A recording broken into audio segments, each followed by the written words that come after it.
So, we're going to start with a piece of paper.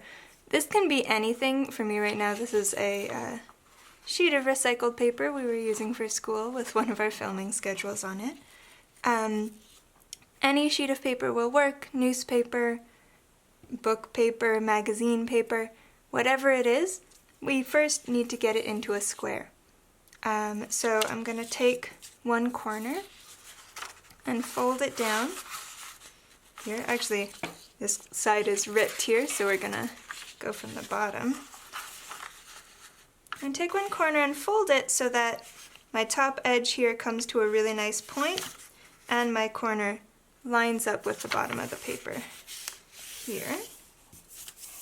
And now I've got a strip left over.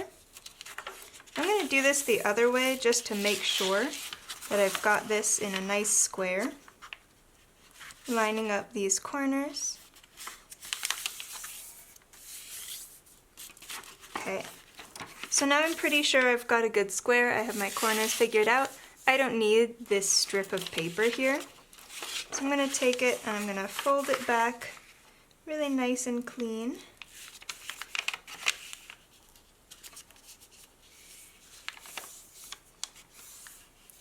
Like that. Then I'm just going to get some scissors and cut this. You can also rip it off, but I want it to be nice and clean. So I'm going to cut this fold here.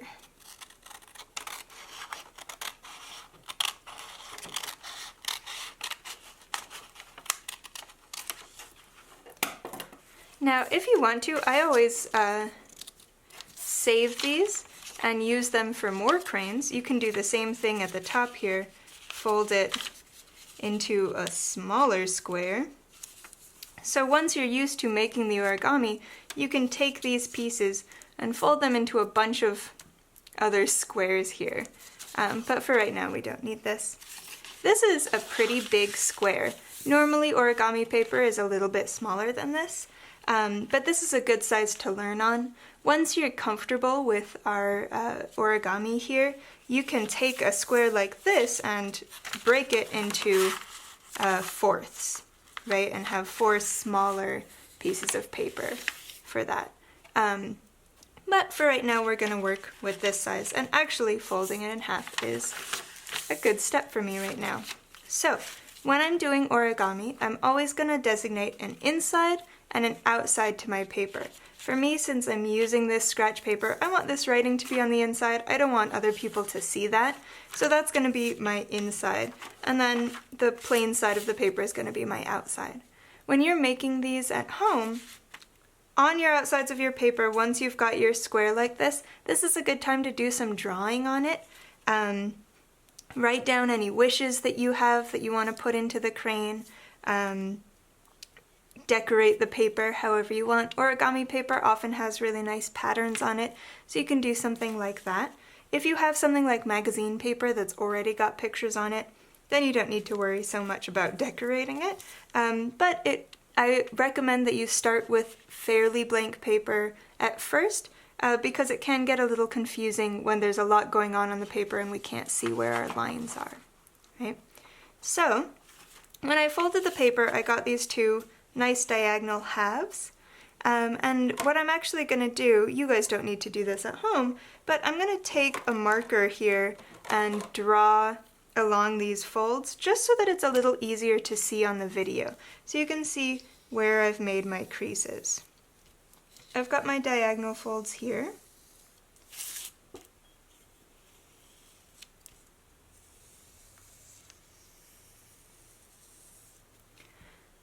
So I start out with my diagonal folds, and then I'm also going to fold it vertically and horizontally in half, right here and the other way as well. This is just a good practice to do with any origami.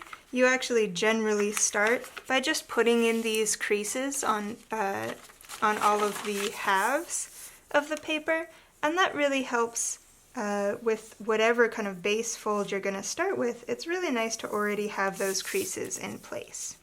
When you're doing this, again, when you start with those beginning folds, it's really nice to fold them inside and outside both ways so that your paper gets used to creasing in these spots. So I can fold this this way or this way easily.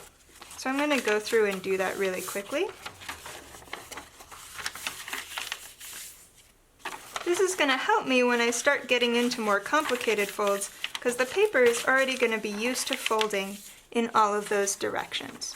So now that I've got all those creases worked out, I'm going to fold it diagonally, and then this is why we were folding it backwards right now, because I'm going to take this point and push it in. I'm turning this section of this fold inside out. So I'm going to take this corner, push it down, fold that on the inside, and press this flap back out. And then I'm going to do it on the other side. Pushing this diagonal corner in and reversing that crease. Okay, so now I've got a square, right? I'm going to keep it kind of more like a diamond like this with the opening at the bottom. That's really important. I want to make sure that my opening here is at the bottom and my closed tip is at the top. Looks the same from both sides here. Okay, my next step is to turn this into something that looks like a kite. So I'm going to take a corner here and fold it in to the middle along this line. Get a nice crease there. And then if I do it on one side, I have to do it on the other side. Origami, someone once told me, is a lot like algebra. What we do to one side of the equation, we have to do to the other side as well. So I've made a kite here. I'm going to really quickly just trace along these lines so that we can see it on the video a little bit easier.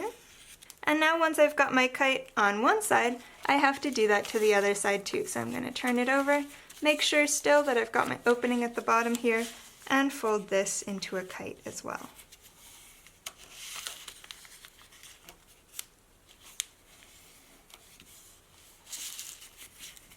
Okay. If at any point you feel like you're getting a little bit behind in this video, that's the nice thing about watching it on a video, is you can pause and make sure that you're up to speed. You can also go back if you get a little bit confused and look back at what we did before. So I have this nice kite shape here, right? Nicely creased to the middle. What I'm going to do is I'm going to take this triangle at the top and I'm going to fold it over. Now this isn't going to stay here, this is just so that I have a nice crease. So if I fold it over one side, what am I going to do? Fold it over on the other side, just to get a good crease there. Okay, so let's put a line on that crease.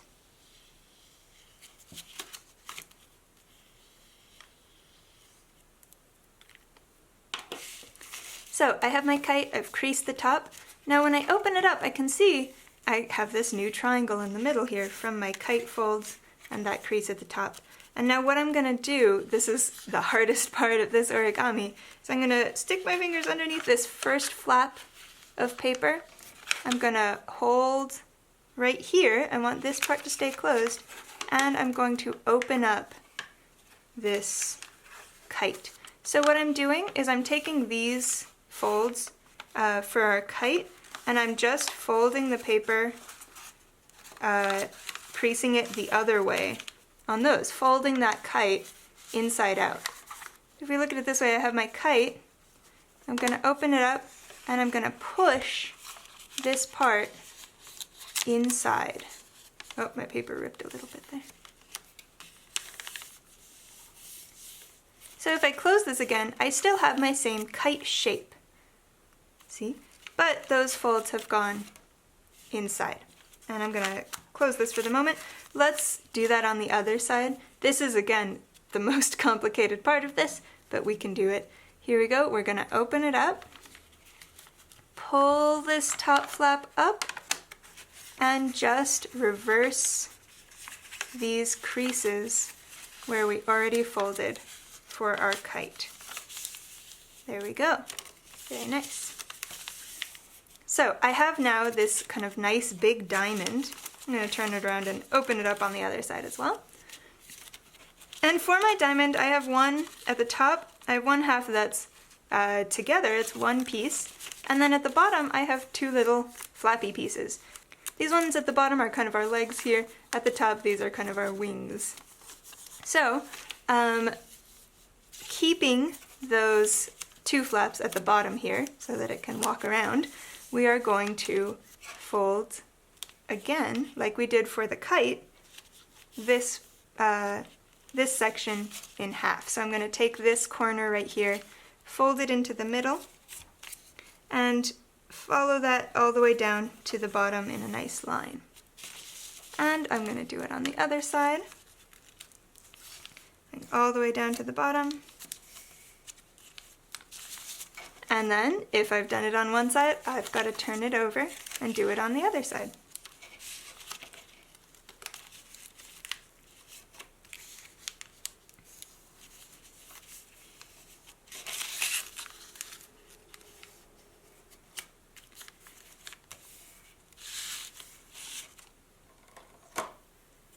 Gonna put some lines on here so we can see where our creases are. Although these ones we're not actually going to unfold at any point because we are almost done with our crane. So now I have at the top what's going to be the wings of my crane, and at the bottom my two little flappy legs here. So what I'm going to do is I'm going to fold these two layers together, and then turning it over I'm going to fold the other two together as well. What we have now is something that looks a little bit to me like a long fox face, right, with his ears up here and his nose coming down. So again, I just took that kite shape and just pressed two sides together, press the other two sides together to fold it the opposite way. Now, I already have a crease here in the middle, and that's what I'm going to use to pull up this flap, this leg, all the way up as far as I can pull it and fold along that crease. Now I'm going to turn it over and do it on the other side. Pull all the way up. Okay. So now I have so now I'm almost done with my crane. This is the last step here. It doesn't look like a crane quite yet, but we're going to get there in a second. I'm going to look at these two legs that I just pulled up. And I'm going to see, which one of those I think is nicer and prettier. The nicer and prettier one is going to become my tail. So this one for me, this fold is a little bit cleaner, so I'm going to use that as my tail. The one that's not quite as nice, this one, it's got a little bit twisted up at the top here. This is going to be the head of my crane. So I'm going to take this and fold it down. So I'm going to take this and fold it down a little bit to make the head of my crane. So now I'm going to take this crane, I'm going to open up the wings here, and I'm going to pull out his head a little bit and just crease it here. And I'm going to pull out his tail a little bit and make sure it's all nice and smooth, and fold that. Okay, looking like a crane. I've got my head, I've got my tail, just pulled each of those out a little bit, and now I can just open up the wings. So now I have a beautiful paper crane. You can, if you want to display these cranes, push down on the center here a little bit to flatten it out, spread those wings open, and have it sit up a little bit better. But for our 1,000 cranes, actually, we're going to keep them kind of in this folded up state, because what's going to happen is when we eventually put them together, we will take a needle and thread and put it right into that dot in the center there, right in through out the bottom, to have all of these cranes on a string together, which is going to look very nice. So now you have your first paper crane. Feel free to re-watch this video as many times as you need to make your cranes. It takes a long time to memorize something like this, and I'm not actually asking you to completely commit it to memory. It's okay if you watch this video for every crane you make, or find another faster video as well. There are a lot of them on YouTube. But our goal each is to make enough paper cranes so that we can get to 1,000 altogether and put our wish into the world. I hope that you had fun making your first crane. If you have any questions at all or were confused by any part of it, let me know. And you can come join me on stream as we make cranes together each week during art class. So please come hang out with us there and we can make some cranes together. See you soon.